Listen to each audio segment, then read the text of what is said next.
This morning, there may be a break in the case of a Utah mom who disappeared nearly 2 years ago. Detectives are tracking a possible lead in a remote part of eastern Nevada. It's about 250 miles from Susan Powell's home. CBS News contributor Priya David Clemens has more for us. Susan Powell was just 28 when she vanished from her Utah home on a cold December night in 2009. Her husband Josh had told police he'd taken their 2 boys, ages 2 and 4, on a camping trip at midnight with temperatures below freezing.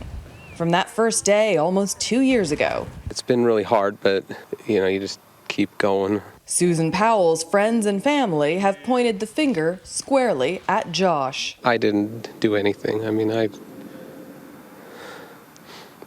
don't know where she's at. I don't even know where to start looking. Police in West Valley, Utah have also been blunt. Right now, Josh really is our only person of interest. He was the last one to see Susan. They may be suspicious of Josh Powell, but he's never been named a suspect. And since his wife's disappearance, he's had custody of the couple's kids and moved with them to Washington State. 20 months have passed. No arrests, no leads, no apparent evidence. Until word came that a search would begin today near the town of Ely, Nevada. Investigators will hold a press conference there this morning. They're saying little about the tip that led them to Nevada. But on Thursday, Josh Powell offered his take. I couldn't be happier to see this break in the case. I think more of the truth needs to come out there. More about Susan, and possibly even more about our family. As for Susan's father, he says any news is positive news. We don't think she's coming back, but we have hope that she's coming back. Priya David Clemens, CBS News, San Francisco. And joining us this morning are Susan Powell's parents, Chuck and Judy Cox. Thanks for taking some time to be with us this morning. Thank you. Thank you.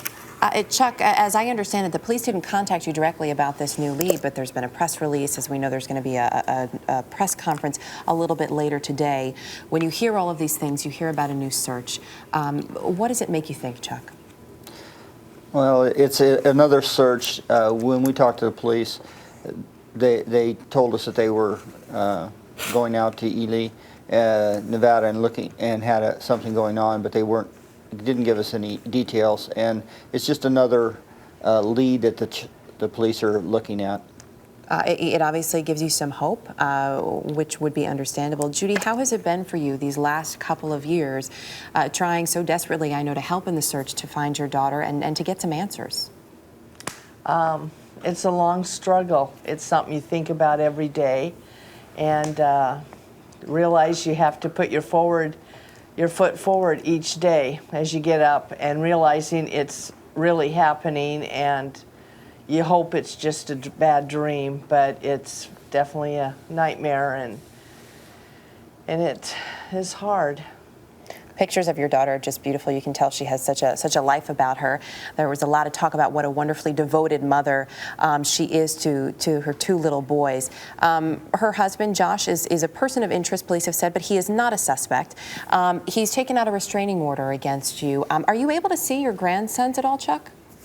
No, we're not. That's part of the restraining order now. Has that been hard on you guys to not be able to see them, Judy? Oh, definitely. I mean, those are our grandkids, a part of Susan, and we're so close, but yet we're far away. I know that you had planned this weekend to hand out flyers in both Utah and Washington State to keep the search for Susan in the public eye. Do you have plans to continue that effort, or are you waiting to see what happens this morning, Chuck?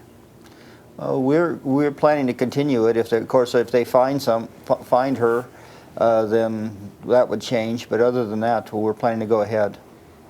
Well, we'll be watching that as well, and we'll be checking in with you. Thanks again for taking some time to talk with us this morning. Chuck and Judy Cox joining us.